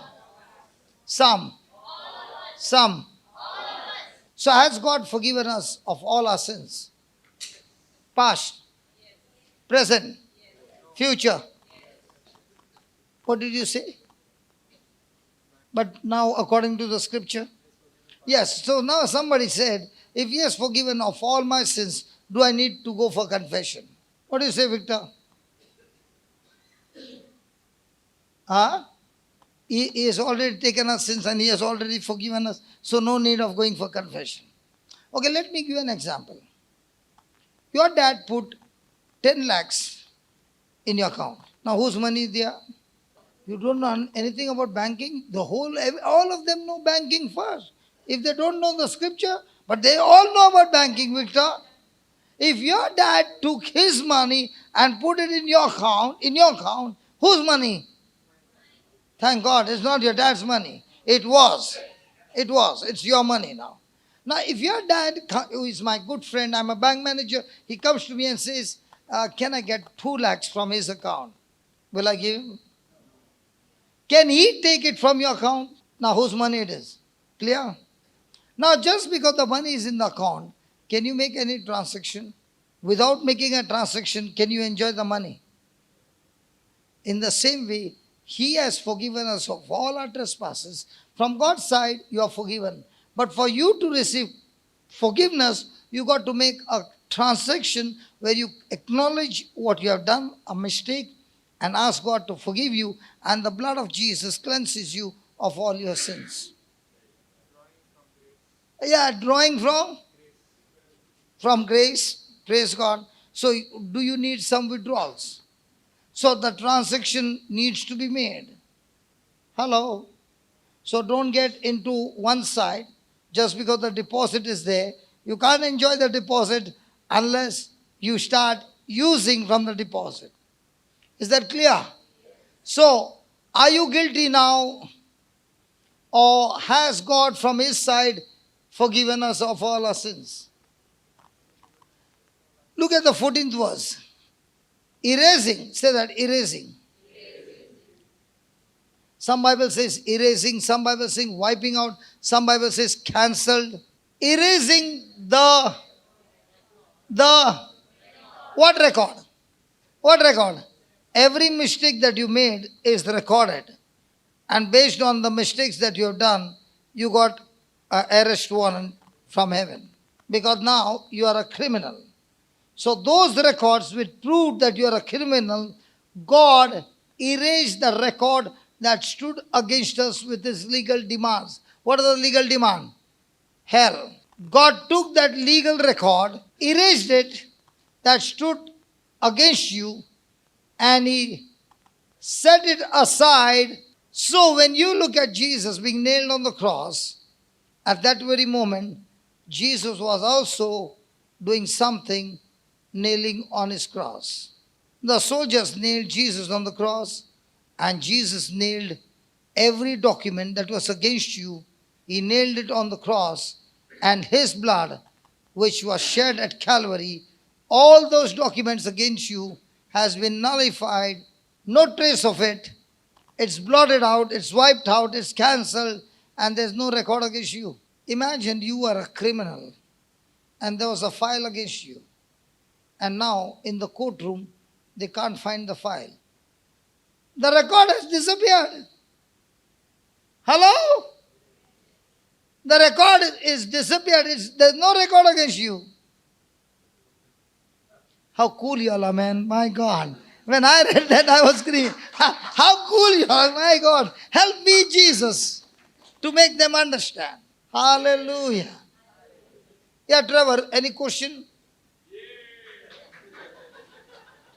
What you are saying, hey, when the real time comes, you will begin to realize what that scripture means. But Trevor, might be you lived a good life. I never lived a good life. So I know what that document is saying. That document is qualifying me to go to hell without a lawyer. 100% guaranteed. And this document that stood against me has been nailed on the cross, and there's nothing against me. And that's why when I stand here, I don't have any condemnation. I don't have any guilt, because Christ has done it for me, and I receive everything that He has finished on the cross by faith in Him. Hey. When God calls me clean, it does not matter what you call me. Anyway, you are not my judge. You can call me what you want. It does not matter me. What matters is the one who created me and is a judge. He said, you are clean, you are justified. No record against you. Tat! Found not guilty. Who said? God said. There was once a story that I read about Napoleon. He wanted to check his camp. And all of a sudden he went there. And he went to the stable where the horses were kept. And he picked up the best horse. And he wanted to mount on it. The horse would not allow him. A soldier who was passing by came and caught hold of the horse till Napoleon got onto the back of the horse. Once he was on the horse, he said, "Well done, officer." And he started to move. When the soldier heard it, he took a U-turn and he straightaway went into the mess of the officers. And one of the officers said, "Soldier, have you gone crazy? Are you out of your mind? You are in the wrong place." He said, "No, I'm in the right place." He said, "Who told you you are in the right place?" He pointed out the finger to Napoleon and said, "He told me who I am and I believe what he told me. That's why I'm here. If you got a problem, go and talk to him. I don't know about Napoleon, but I know Jesus, my Savior, is saying every document against you has been wiped out, blotted out, cancelled, erased. Nothing against you with his legal demands. Jesus set it aside, nailing it to the cross. Sometimes I wonder, when Tendulkar hits a six, people are shouting. And in that six, nothing is helping you.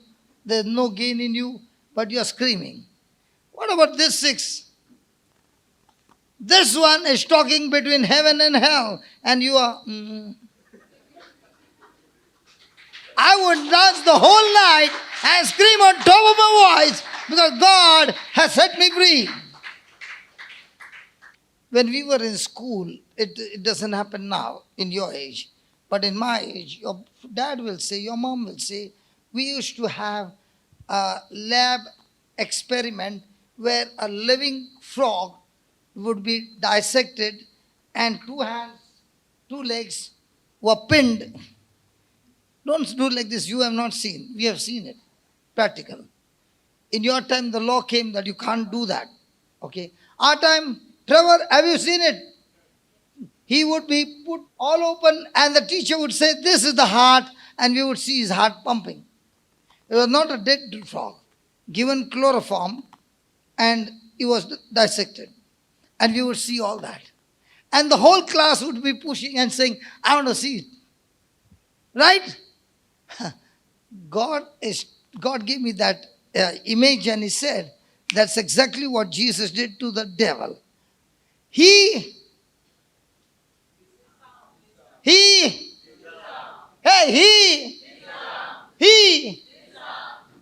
and made a example of them, triumphing over them in it. Okay. Have you ever seen the Olympic Games? He gets a medal, and the game is after how many years? Have you ever seen this?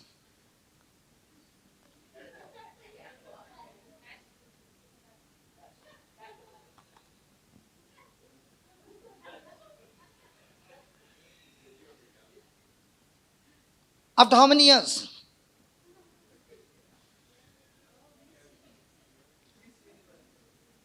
Yeah, after how many years?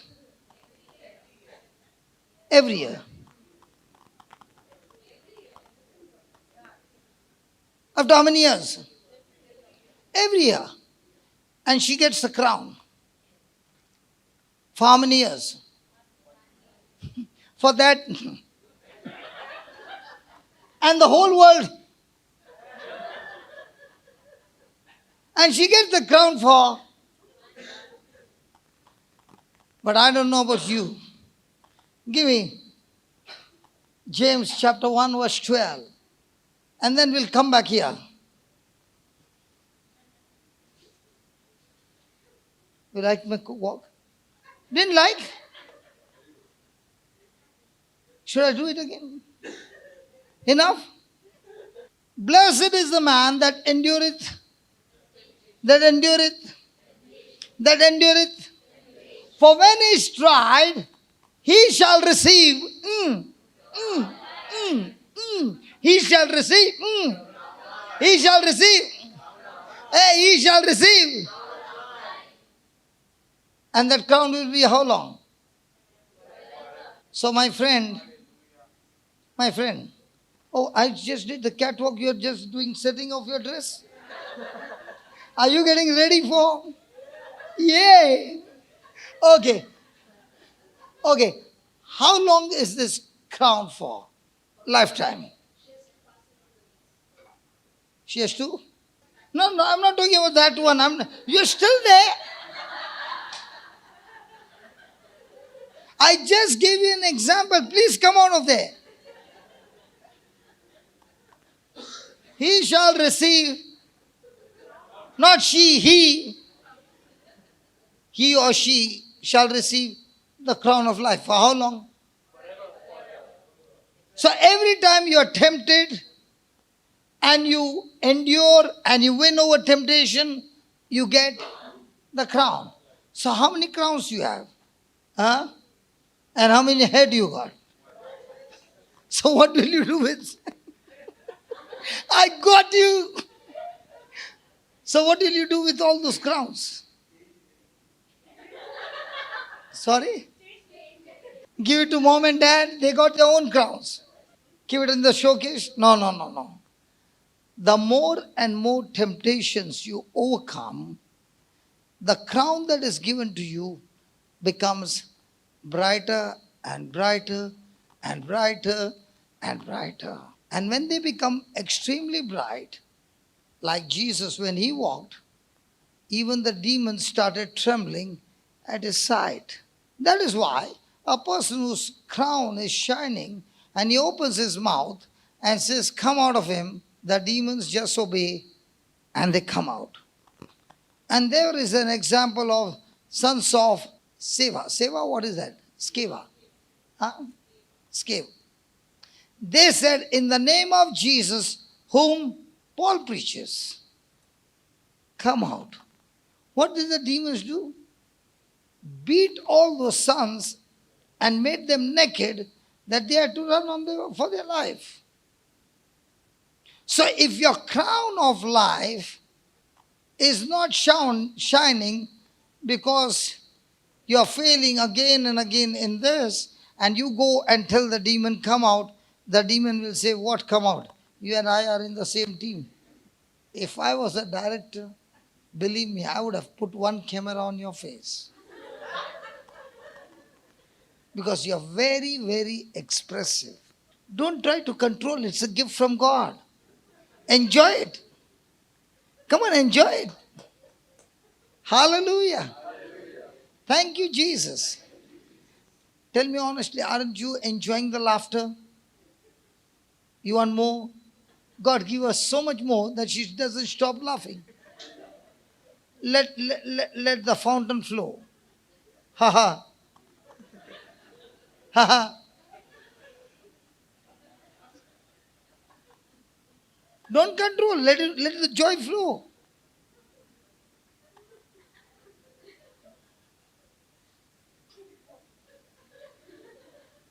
Sometimes the laughter flows that you can't stop for 1 hour and 2 hours. I was talking to you, a neighbor got that anointing.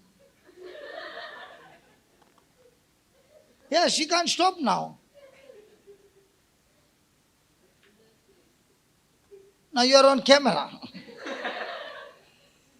Hallelujah.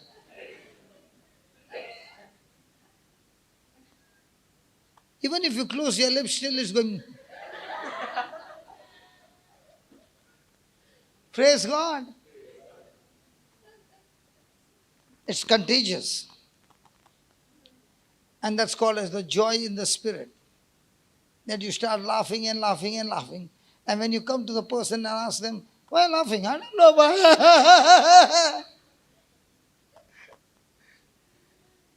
There's a place called Kinney. Yeah? Is it there? It is on the way to Mulki. This was in 2002. Okay, I had been there, and that day a fat man came, and he had a lot of disease and all this. And I was speaking to him, and I said, "Lord, can you give him some joy?" He looked so depressed. And he started laughing, and his whole stomach going up and down. Praise God. And he laughed and laughed. And he would not stop for 4 hours. And I said, "When will it stop?" I said, "I don't know. I know only that it starts. I don't know when it stops." Praise God. Why are you giving jerks and laughing? You laugh without a jerk. Don't give excellent. Hallelujah. And the next day he came to tell me that most of everything that he was going through, sickness and disease, were all destroyed by the gift of joy.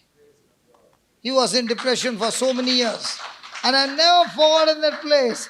The name of the place is Kinney. Yeah, I know that. Kinney. Hallelujah. Thank you, Jesus. So, have you got your crown, Mama? So every time you pass the test, you get more crowns, or the crown gets brighter. And the more the crown gets brighter, now when you open your mouth and you speak the scripture with abundance of grace and the gift of righteousness, you see the manifestation that takes place in your life. Praise God. Which the Lord has promised to them that love Him. Come on, let's close our eyes and let us pray. Father, we thank you for teaching us these powerful truths. All that Jesus has achieved for us on the cross is a free gift to each one of us. And this morning we learned to Lord that Jesus, you have given us an instruction. You are a great high priest seated at the right hand of the Father in heaven, interceding for us. You love us. And you have told us to hold fast to a confession of faith. Thank you for teaching us that when we confess with our mouth grace and believe in our heart the righteousness that we receive through Christ, who was made sin for us, who knew no sin, we have dominion and we can reign in life through Christ Jesus.